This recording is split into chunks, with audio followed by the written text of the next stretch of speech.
Hey guys, in my last video, I asked people to send me questions for a Q&A.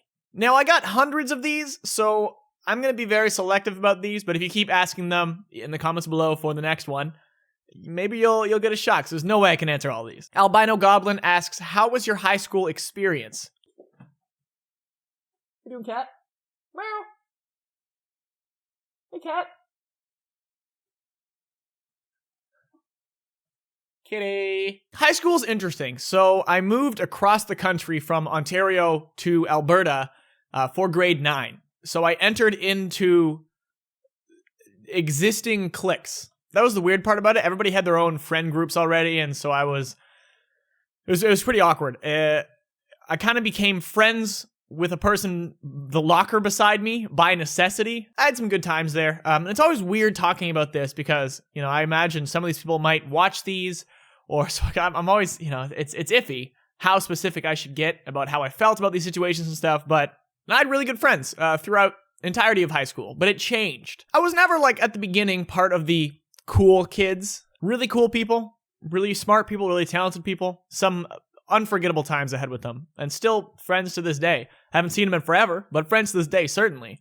In grade 10 to 12, I entered into drama. I was in the drama class. Now, my school's interesting. You always think of the typical high school, and you'd think, the football people are like the cool kids, and that's just kind of how a lot of American schools work, and a lot of schools in general, I imagine. But for some reason at my school, the drama kids were the cool kids. Because I was one of the funny guys in the drama class, I had a very specific role there, and I made a lot of friends in that group. So I kind of moved up the coolness ladder. I had some stupid falling outs with some friends at some point. It's all good now, but long story short, I kind of experienced a swath of things in high school.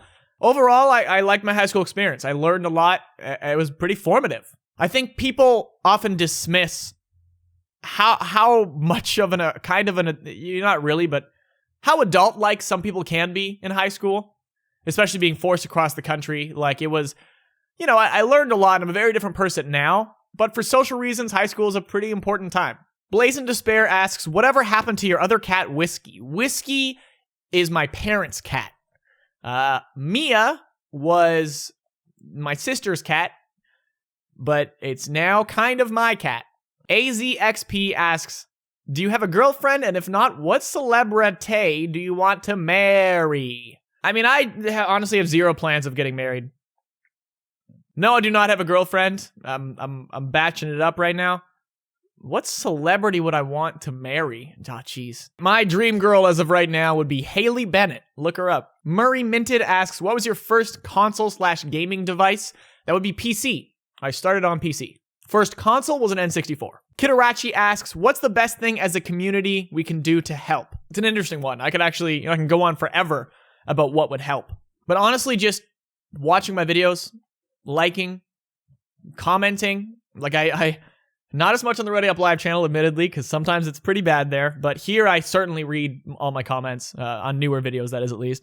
So really just interacting and, interacting around the net on Twitter and on my Facebook and stuff. Shooter Plays asks, have there been times in your life where you truly didn't know where or even who to turn to? I don't think I've ever really felt that lost. Career-wise, I've always been open in a good way. I know at the end of the day, I have safety nets. Plenty of them, really. And I'm fortunate for that. But there's never been a point where I've been truly lost, I don't think. I have a lot of good friends. I'm really close with my family. So I'm fortunate in that. I don't think I've ever truly been lost, no. The Stephen H14 asks, what did you expect to happen going into the entire YouTube business? And did the past 9 years meet your expectations? Well, remember, I made videos before YouTube existed. And early YouTube. So, and I don't know if I ever expected it to be a job at all. I kind of just fell into my lap. Did the past 9 years meet my expectations? Probably no. It didn't help having lived through the golden age of Halo 3, and how everything seemed so big. That's one I'll definitely maybe elaborate on another time. Ariel Darkstar asks, what kind of music do you listen to? I'm super broad. People will make fun of my musical taste because I'm very poppy. If a song is catchy to me, I'll add it to my playlist. It's rare that I'm like, oh, this artist, everything they make's amazing. It's rare that happens. I just like catchy tunes. Like, I'm straight up gonna pull up my list right now. My current playlist right now. You ready for this? I got Watsky, Afro Safari, Mariana's Trench, E-Double, 21 Pilots, Mike Posner, Fall Out Boy, Grabbits. I'm pretty broad. Void Wolf asks, what do you think is the worst part of being a YouTuber? Honestly, I think just the expectations. Because even if you get that one negative comment, that one dude ripping into you, it sucks. And anyone who's known me for a long time, there have been a few instances of essentially brigading of entire communities that it seemed like the majority of people that made up the community collectively hated me. And those who did not were kind of sucked into it. Anyone who talked about me favorably would, get downvoted or attacked. And that sucks. That's a terrible way to go about life. I didn't do anything, right? That stuff sucks. It always seems so much bigger than it is. These voices seem so loud. Crispy Gaming asks, do you have any advice for me? I started my channel a few months ago. I'm still small. Any advice how to grow?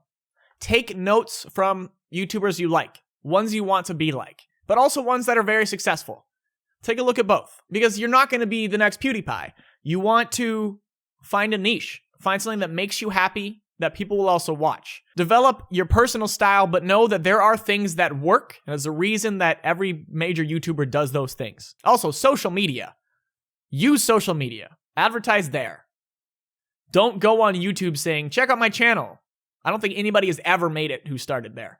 Don't be that guy. Halo Guy asks, how much money did you spend on games in general? The messed up thing about our world is that once you start making it, everything starts coming free. I don't necessarily agree with it, but that's the reality. Honestly, I get a lot of free games, just transparently, especially Microsoft games. I'm tight with them. They hook me up a lot. Xbox MVPs, get a lot of stuff too. Influencers in general get a lot of free games. That's one of the cool perks. That was one of the things I always looked forward to when I was starting into YouTube. I was like, yeah, cool, I'm gonna get free games. That's so tight. So honestly, not much anymore. But if I do, it's like it's a business expense.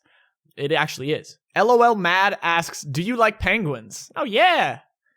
Jaden Bertrand asks, how well can you bottle flip? I've never tried.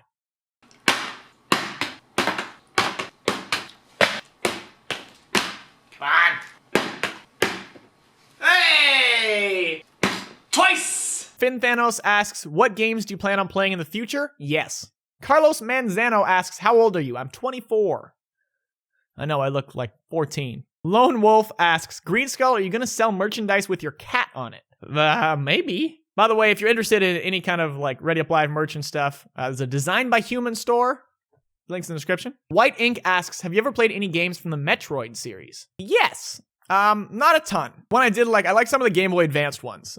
Zero, what's that called? Metroid Prime Zero Mission? Some of that. That was fun. Ghost1699 asks, do you watch American football? Not really. I'll watch the Super Bowl. That's it. NOTW Spartan asks, where's Waldo? Sacred Legacy asks, what does your family think about your YouTube? It took many years to convince them that this was a thing. Even as I was starting to see a little bit of success, it still didn't really click with both my parents.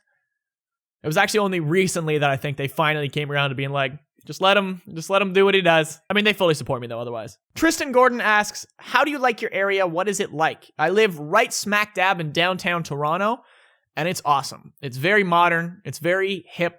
Think of a big US city, but it's just friendlier, I guess, since I'm in Canada. It's really just a thing. I never feel anxious here. It's a great city. Sam Sanders asks, as a Canadian, how does the USA presidential election look like? Hilarious or scary? Terrifying. Not even necessarily about who's running, but the people supporting who's running. It's really opened up a lot of discussion. A lot of people's eyes been opened around the world. America's a laughingstock right now to the world. It is, because it's wow, you have a lot of racist bigots in your country. They gotta figure this out. You gotta pull people into 2016. Noah Krelling asks, what was your childhood like? Good. I had a privileged childhood, I'd say. Mr. Finnegan asks, favorite gaming moment ever?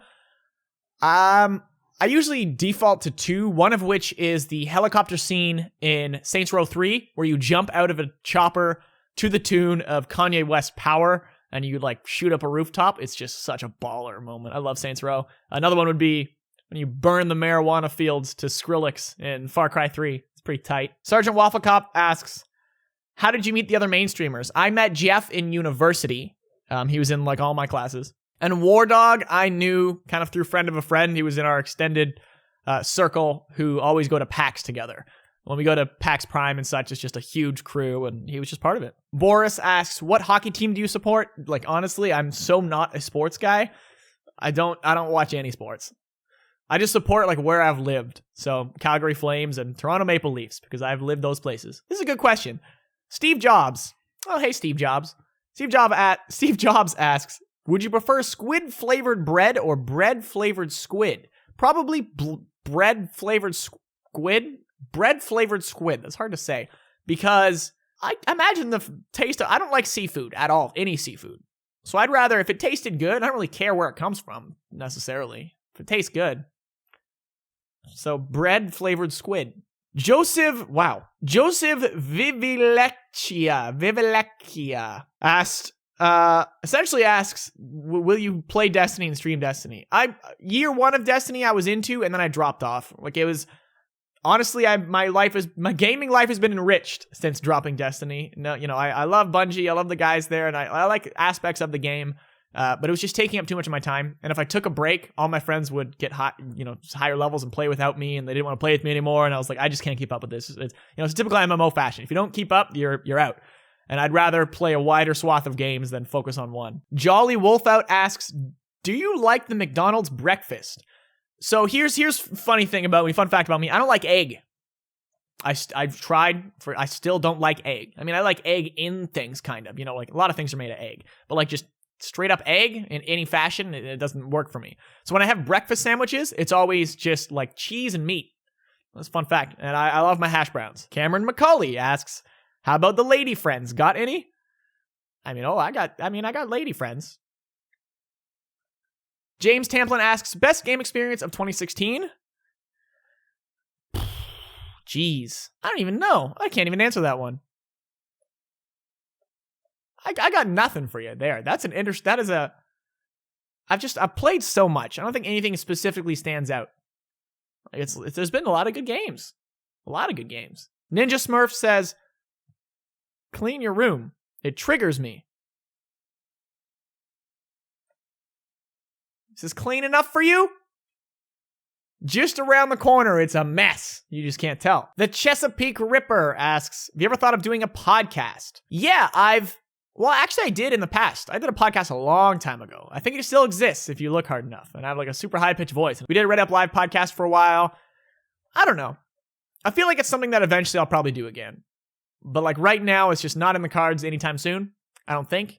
I don't know. I don't know what I'm doing with my life. Mel Anon asks, what was your final opinion on No Man's Sky? You know what? Like, I logged a ton of time in that game. I had fun. And it still lived up to the idea of just, like, the fact that I can just, like, see a planet and land on it and stuff. Like, that's so friggin' cool. It's opening up a lot of doors, I think, for more games to come. No matter how the fallout and from that game, there's a lot of issues there for sure. And, like, it's crazy that it's like MCC, like Master Chief Collection. Like, I don't think anything's going to happen. I can't even imagine a huge update. If they just came out of nowhere with a sweet update with crazy stuff, but like I don't even know what they can do now. Like they shot themselves in the foot.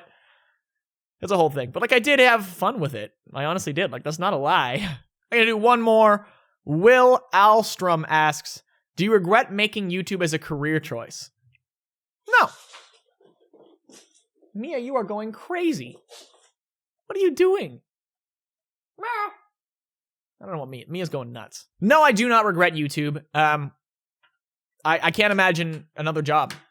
Like for every negative part of it, the highs are so high. Not a lot of people talk about it or are modest about it, but it's just human nature to enjoy praise, right? To have somebody recognize you is such a cool thing.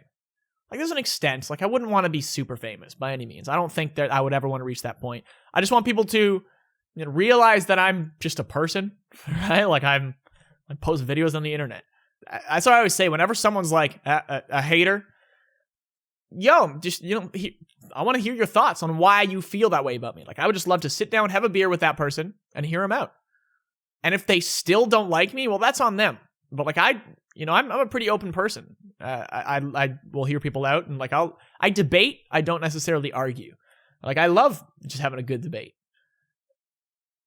But yeah, that's just who I want to be. Right? I just want to be a guy.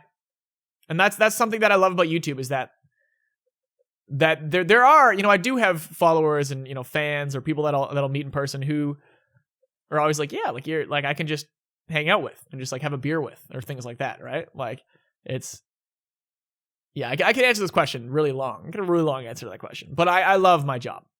I think it's fantastic. I don't know what else I could do. A lot of stress, a lot of pressure, but at the end of the day, it's incredible. So there you go, guys. Yeah, I got like over 200 comments on that video, so this would be a long video if I answered all those. So leave your questions below for the next Q&A. No guarantees when I'm going to do it. I might do it once a week. I might start figuring out a schedule. I don't know, but this channel from here on out, it's going to be very vlog heavy. I'm feeling passionate about this. I'm very, very happy I started doing this over, kind of like a little breakdown there. But it's made me realize a lot of things. So, check out my Gears of War controller. Shit's hot. Shit's hot fire. As always, thanks for watching, guys. Love you guys. Ironic Illuminati. I'm honestly thinking about like doing that a lot. Would it be funny? It's like funny. It's like, Illuminati. Stupid. All these stupid gimmicks. YouTube itself, it's just a big gimmick. It's all a game. Life's a game. Once you see over that wall, you can't look back. There's some end off on that deep note. Think about that.